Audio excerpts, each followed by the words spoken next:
बादशाह अकबर को पहेली सुनाने और सुनने का काफी शौक था। कहने का मतलब यह कि पक्के पहेलीबाज थे। वे दूसरों से पहेली सुनते और समय समय पर अपनी पहेली भी लोगों को सुनाया करते थे। एक दिन अकबर ने बीरबल को एक नई पहेली सुनाई। ऊपर ढक्कन नीचे ढक्कन, मध्य मध्य खरबूजा, मौ छुरी से काटे आपहीं, अर्थ तासु नाही दूजा। बीरबल ने ऐसी पहेली कभी नहीं सुनी थी, इसीलिए वह चकरा गया।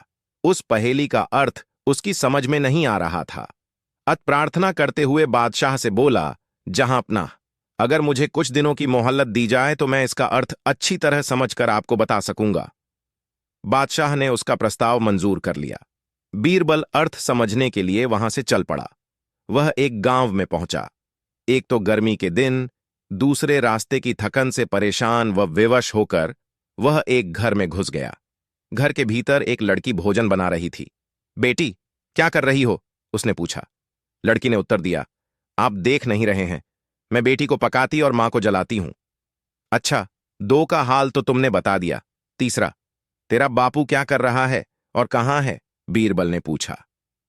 वह मिट्टी में मिट्टी मिला रहे हैं, लड़की ने जवाब दिया। इस जवाब को सुनकर बीरबल ने फिर पूछा, तेरी मां क्या कर रही है? एक को दो कर रही है, लड़की ने कहा। बीरबल को लड़की से ऐसी आशा नहीं थी, परंतु वह ऐसी पंडित निकली कि उसके उत्तर से वह एकदम आश्चर्यचकित रह गया। इसी बीच उसके माता पिता भी आ पहुंचे। बीरबल ने उनसे सारा समाचार कह सुनाया।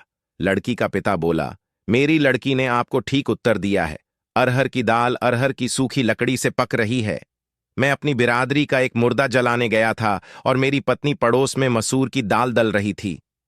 बीरबल लड़की की पहेली भरी बातों से बड़ा खुश हुआ। उसने सोचा, शायद यहां बादशाह की पहेली का भेद खुल जाए, इसलिए लड़की के पिता से उपरोक्त पहेली का अर्थ पूछा। ये तो बड़ी ही सरल पहेली है, इसका अर्थ मैं आपको बतलाता हूं। धरती और आकाश दो ढक्कन हैं, उनके अंदर निवास करने वाला मनुष्य खरबूजा है। वह उसी प्रकार मृत्यु आने पर मर जाता है जैसे गर्मी से मोम पिघल जाती है, उस किसान ने कहा। बीरबल उसकी ऐसी बुद्धिमानी देखकर बड़ा प्रसन्न हुआ और उसे पुरस्कार देकर दिल्ली के लिए प्रस्थान किया। वहां पहुंचकर बीरबल ने सभी के सामने बादशाह की पहेली का अर्थ बताया। बादशाह ने प्रसन्न होकर बीरबल को ढेर सारे इनाम दिए।